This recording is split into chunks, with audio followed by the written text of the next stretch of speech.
As the conflict between the United States, Iran, and regional actors intensifies, a new and largely unseen pressure may be shaping Washington's next move: resources. In recent days, U.S. President Donald Trump has pushed for a ceasefire with Iran, even as military operations continue across the Middle East. His administration has floated a detailed peace proposal reportedly delivered through intermediaries outlining conditions on nuclear activity, sanctions relief, and maritime access. Iran, however, has publicly rejected the notion of active negotiations, dismissing American claims and insisting that the war will continue until its own objectives are met.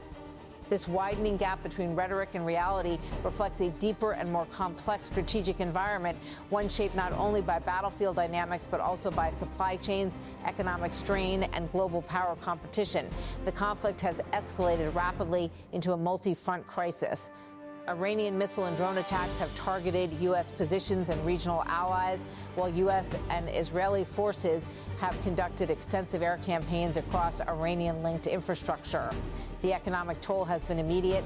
Oil markets have swung dramatically, and fears of global energy shortages have grown as disruptions hit key shipping routes like the Strait of Hormuz, a vital artery for global energy trade.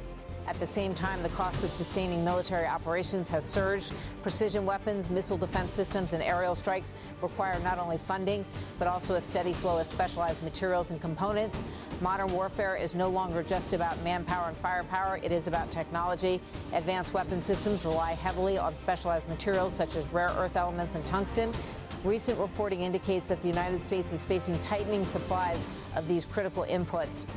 In particular, tungsten, essential for high-performance munitions, is being consumed rapidly with stockpiles under strain due to simultaneous global conflicts. Border concerns have also emerged about rare earth elements, which are integral to missile guidance systems, radar technologies, drones, and advanced electronics. Some reports suggest that U.S. inventories of certain materials could last only weeks or months under current demand levels. These constraints are rooted in structural realities of global supply chains. A key factor complicating the situation is the United States' reliance on China for critical minerals. China dominates global production and processing of many rare earth elements and has tightened export controls in recent years. This creates a strategic vulnerability for Washington, as dependence on Chinese supply chains gives Beijing potential leverage over U.S. military readiness, particularly in prolonged conflicts.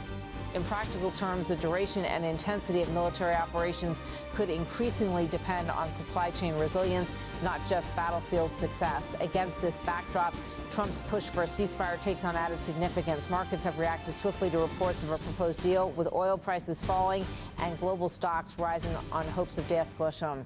Diplomatic channels have intensified, with intermediaries involved and international actors urging restraint. However, the gap between negotiation efforts and battlefield realities remains wide. Iran continues to launch attacks, and regional tensions remain high. Publicly, Trump has framed the situation as one of overwhelming U.S. strength.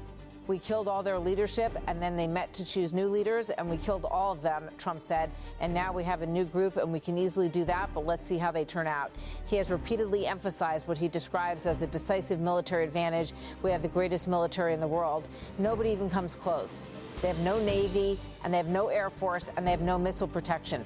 These statements reflect a consistent theme in his messaging, that the United States is negotiating from a position of dominance. At the same time, he has acknowledged the importance of reaching a deal. They're going to make a deal. If we can end this without more lives being down, I'd like to be able to do that. This dual narrative, asserting both overwhelming strength and a desire for peace, underscores the complexity of the current moment. Trump has also suggested that recent military actions have effectively altered Iran's leadership structure. We have really regime change because the leaders are all very different than the ones that we started off with.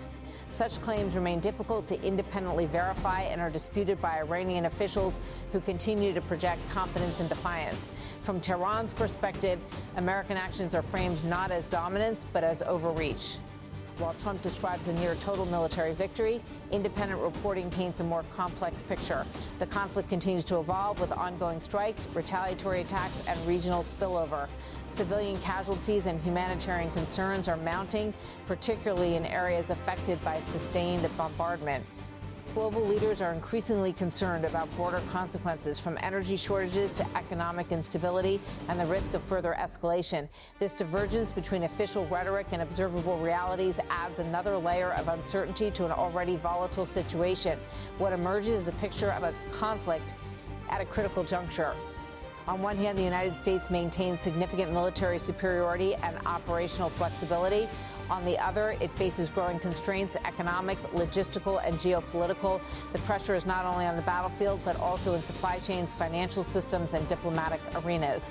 The reported strain on critical materials, combined with global economic risks and geopolitical tensions, suggests that the push for a ceasefire may be driven by multiple overlapping factors.